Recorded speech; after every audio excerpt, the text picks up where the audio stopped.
السلام عليكم ورحمة الله وبركاته. ازيكم يا حبايبي؟ عاملين ايه؟ يا رب تكونوا بخير دايما. النهارده بقى معاكم الشيف ميمي. ان شاء الله هنعمل بقى شوية كبدة اسكندراني اخر حلاوة. حاطين بقى عليها، نحط شوية طحينة كمان اللي عاوز طحينة. مين عايز يحط طحينه ومين مش عايز يحط طحينه.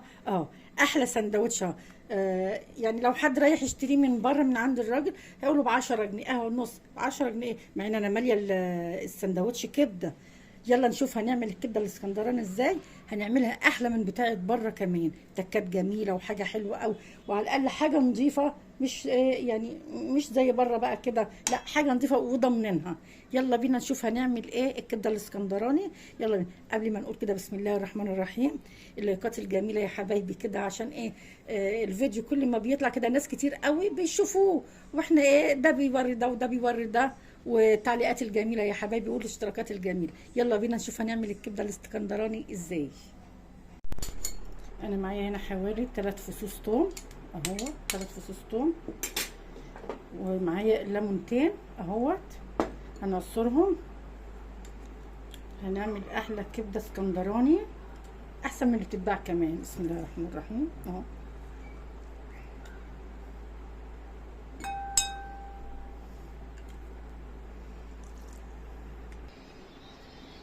معايا معلقه كمون، نص معلقه فلفل اسمر، معلقه كزبره ناشفه، ونص معلقه ملح. بسم الله الرحمن الرحيم اهو. ومعلقتين خل ابيض اهو. لو عايزه تحطي شطه حمراء حطي، عايزاه مشطشطه كده سبايسي حطي لها، عايزه تحطي لها معلقه بابريكا حطي لها. انا هحط فلفل حامي، فانا عشان كده ما حطيتش شطه ولا ايه بابريكا. انا مقطعه الكبده عصافيري، اللي عايز يقطعها شرايح برضو يقطعها. بسم الله الرحمن الرحيم اه.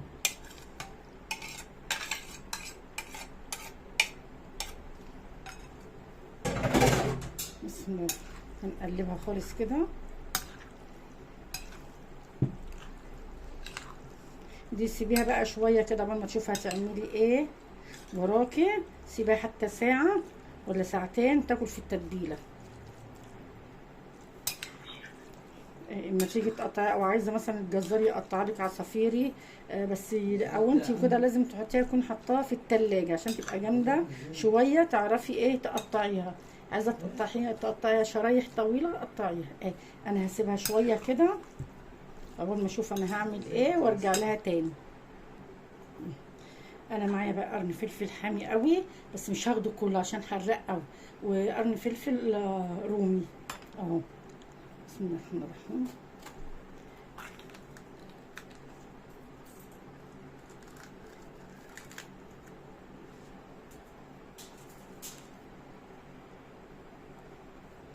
طبعا عشان انا مقطعاها عصافيري مش هينفع اقطعها شرايح طويله، انا هقطعها زي ايه مكعبات كده اهو.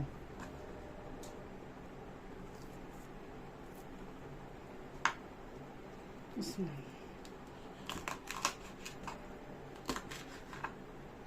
مش صغير قوي يعني حلوه اهي.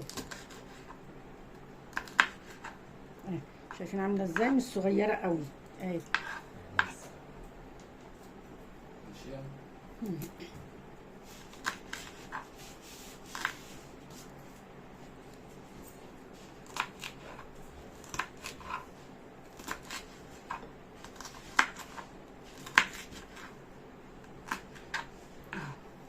الفلفل ده بقى اللي هو مش قادره اقول لكم حامي حامي، نشيل البذر منه كمان اهوت عشان هو حامي قوي. قطعها.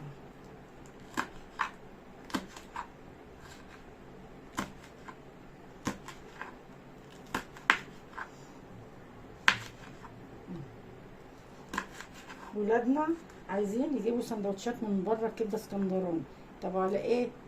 السندوتش ما فيهوش كله فلفل وان كان في بصل ولا حاجه بيبقى فيه كتير قوي قوي، وهم اي حته الكبده حته صغيره.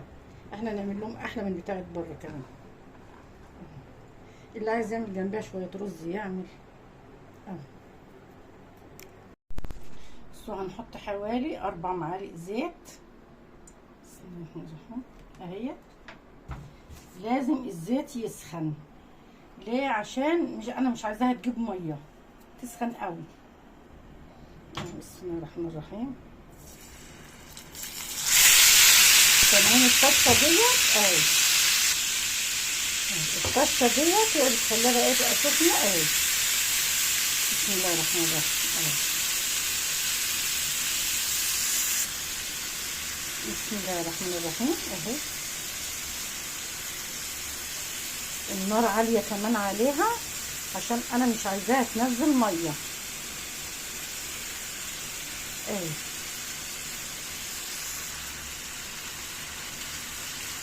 اهي ما نزلتش ميه اهي.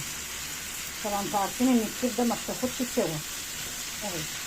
بسم الله الرحمن الرحيم.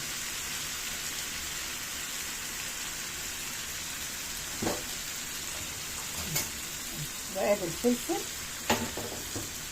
اهي. بسم الله الرحمن الرحيم.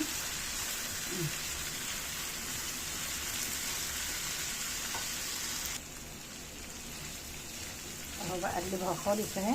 انا مش هخلي الفلفل يعني ان هو يبقى مستوي قوي، لا كده يبقى فيه تكه قرمشه بس كده اهي. والسخونيه هتسويها كمان اهو.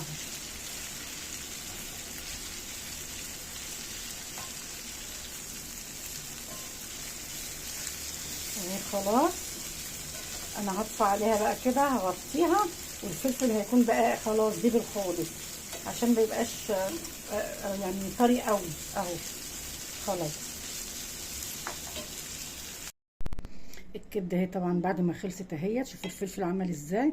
نحط بقى شويه بقدونس كده، دي عيش بلدي، واللي عايز يحط فينو عادي اهوت. بسم الله الرحمن الرحيم. السندوتشات اهيت، اللي عايزها سبايسي يحط لها شطه. انا حطيت لها حته كده عشان كانت حراقه خالص، الشطه كانت حراقه اهي. شويه طحينه اهيت. بسم الله الرحمن الرحيم اهي. سندوتشات احلى من الجاهزه اهيت. شويه بقدونس اهي. احلى سندوتشات. ده عيش بلدي اهي. حابين تحطوا جنبيها تعملوا شويه رز ابيض اعملوا، احنا بنحبها بعيش اهيت. ولادها هيعملوها سندوتشات عيش بلدي وهياكلوها اهم يا حبايبي. ان عجبكم بقى الفيديو ما تنسونيش في اللايك والاشتراكات الجميله بتاعتكم، وقولوا لي انتوا بتتابعوني منين عشان انا ببقى حابه اعرف انتوا منين يا حبايبي. ربنا يخليكم ليا يا حبايبي. السلام عليكم ورحمه الله وبركاته.